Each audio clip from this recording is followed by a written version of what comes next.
Did you know the US government once used black men as human lab rats for 40 years?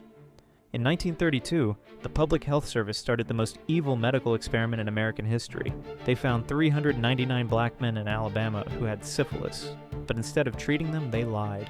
They told these men they had bad blood and promised free health care. What they really wanted was to watch them slowly die. For decades, doctors pretended to help while secretly documenting how syphilis destroyed their bodies. When penicillin was discovered in the 1940s as a perfect cure, did they give it to these men? No, they kept the study going.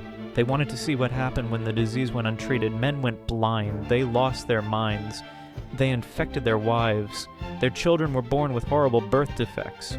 128 men died in agony. The government watched it all happen. Finally, in 1972, a whistleblower exposed this nightmare. The survivors got $10 million, but nothing could undo 40 years of pure evil disguised as science.